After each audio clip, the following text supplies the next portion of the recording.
حضرت عمر بن خطاب رضی اللہ تعالی عنہ روایت کرتے ہیں کہ ایک دن ہم رسول اللہ صلی اللہ علیہ وآلہ وسلم کی خدمت میں حاضر تھے کہ اچانک ایک شخص نمودار ہوا جس کے کپڑے نہایت سفید اور بال بہت کالے تھے۔ اس پر سفر کے آثار بھی نظر نہیں آ رہے تھے اور نہ ہی ہم میں سے کوئی اسے پہچانتا تھا۔ وہ آ کر نبی کریم صلی اللہ علیہ وآلہ وسلم کے قریب بیٹھ گیا، اپنے گھٹنوں کو آپ صلی اللہ علیہ وآلہ وسلم کے گھٹنوں سے ملا لیا اور اپنے ہاتھ آپ صلی اللہ علیہ وآلہ وسلم کی رانوں پر رکھ کر عرض کیا، اے محمد صلی اللہ علیہ وآلہ وسلم، مجھے اسلام کے بارے میں بتائیے۔ رسول اللہ صلی اللہ علیہ وآلہ وسلم نے فرمایا، اسلام یہ ہے کہ تم گواہی دو کہ اللہ کے سوا کوئی معبود نہیں اور محمد صلی اللہ علیہ وآلہ وسلم اللہ کے رسول ہیں۔ نماز قائم کرو، زکوٰۃ دو، رمضان کے روزے رکھو اور استطاعت ہو تو حج کرو۔ وہ بولا، آپ نے سچ فرمایا۔ حضرت عمر رضی اللہ تعالیٰ عنہ فرماتے ہیں کہ ہمیں اس کا سوال کرنا اور پھر خود ہی تصدیق کرنا عجیب لگا۔ پھر اس نے کہا، مجھے ایمان کے بارے میں بتائیے۔ آپ صلی اللہ علیہ وآلہ وسلم نے فرمایا، ایمان یہ ہے کہ تم اللہ، اس کے فرشتوں، اس کی کتابوں، اس کے رسولوں، یوم آخرت اور تقدیر کے خیر و شر پر ایمان لاؤ۔ وہ بولا، آپ نے سچ فرمایا۔ پھر اس نے پوچھا، احسان کیا ہے؟ آپ صلی اللہ علیہ وآلہ وسلم نے فرمایا، احسان یہ ہے کہ تم اللہ کی عبادت ایسے کرو گویا تم اسے دیکھ رہے ہو، اور اگر یہ کیفیت نہ ہو سکے تو یقین رکھو کہ وہ تمہیں دیکھ رہا ہے۔ پھر اس نے قیامت کے بارے میں پوچھا۔ آپ صلی اللہ علیہ وآلہ وسلم نے فرمایا، جس سے پوچھا جا رہا ہے وہ پوچھنے والے سے زیادہ نہیں جانتا۔ پھر اس نے قیامت کی کچھ نشانیوں کے بارے میں پوچھا تو آپ صلی اللہ علیہ وآلہ وسلم نے فرمایا، لونڈی کا اپنے آقا کو جنم دینا اور ننگے پاؤں، ننگے بدن چرواہوں کا اونچی اونچی عمارتوں میں فخر کرنا۔ پھر وہ شخص چلا گیا۔ کچھ دیر بعد رسول اللہ صلی اللہ علیہ وآلہ وسلم نے فرمایا، عمر جانتے ہو وہ کون تھا؟ میں نے عرض کیا، اللہ اور اس کے رسول بہتر جانتے ہیں۔ آپ صلی اللہ علیہ وآلہ وسلم نے فرمایا، وہ جبرائیل علیہ السلام تھے، تمہیں دین سکھانے آئے تھے۔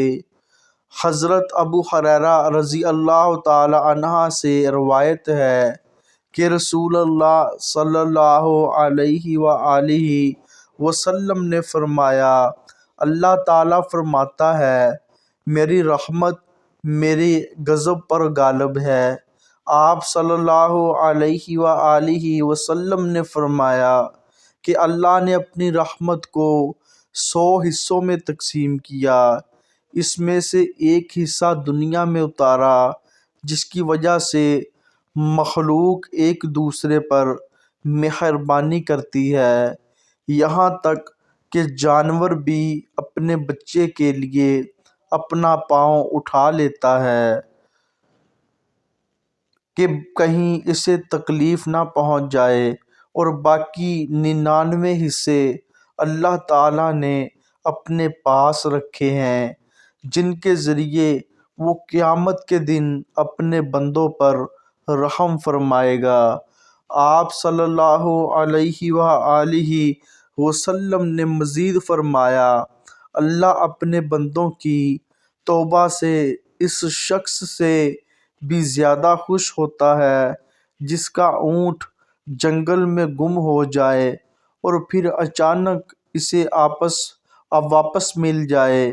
نبی کریم صلی اللہ علیہ وآلہ وسلم نے فرمایا کہ اللہ تعالیٰ رات کے آخری تہائی حصے میں آسمان دنیا پر نزول فرماتا ہے اور پکارتا ہے، کون ہے جو مجھ سے دعا کرے کہ میں اسے قبول کروں؟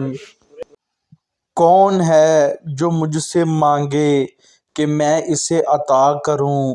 کون ہے جو مجھ سے مغفرت چاہے کہ میں اسے بخش دوں؟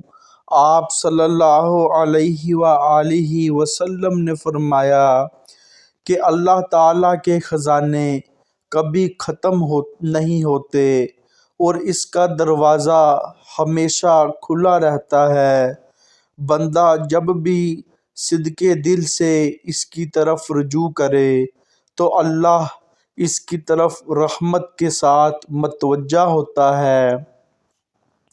حضرت ابو موسیٰ اشعری رضی اللہ تعالی عنہ روایت کرتے ہیں کہ رسول اللہ صلی اللہ علیہ وآلہ وسلم نے فرمایا، اللہ تعالیٰ اپنے مومن بندے کے ساتھ بڑی شفقت فرماتا ہے۔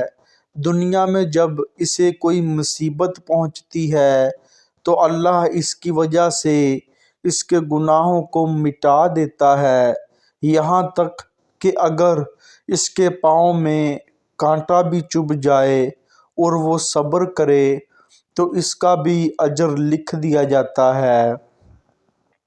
آپ صلی اللہ علیہ وآلہ وسلم نے فرمایا کہ قیامت کے دن جب لوگ اپنے اعمال نامے دیکھیں گے تو مومن شخص اپنے چھوٹے چھوٹے نیکی کے اعمال کو دیکھ کر خوش ہوگا جو اسے دنیا میں معمولی لگتے تھے، لیکن اللہ کے ہاں وہ بہت بڑے تھے۔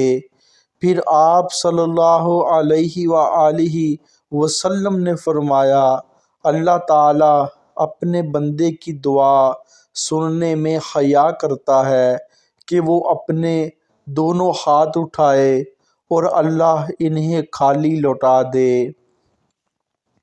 آپ صلی اللہ علیہ وآلہ وسلم نے مزید فرمایا کہ بندے کا دل ایمان اور نفاق کے درمیان رہتا ہے، جب وہ اللہ کی یاد میں لگ جاتا ہے تو ایمان غالب آ جاتا ہے، اور جب غفلت میں پڑ جاتا ہے تو دل سخت ہو جاتا ہے۔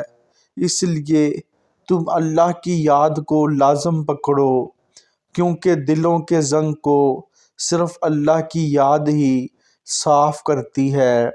آپ صلی اللہ علیہ وآلہ وسلم نے فرمایا کہ اللہ کے نزدیک سب سے محبوب عمل وہ ہے جو تھوڑا ہو مگر پابندی سے کیا جائے، کیونکہ اللہ کے ہاں اخلاص کی علامت ہے۔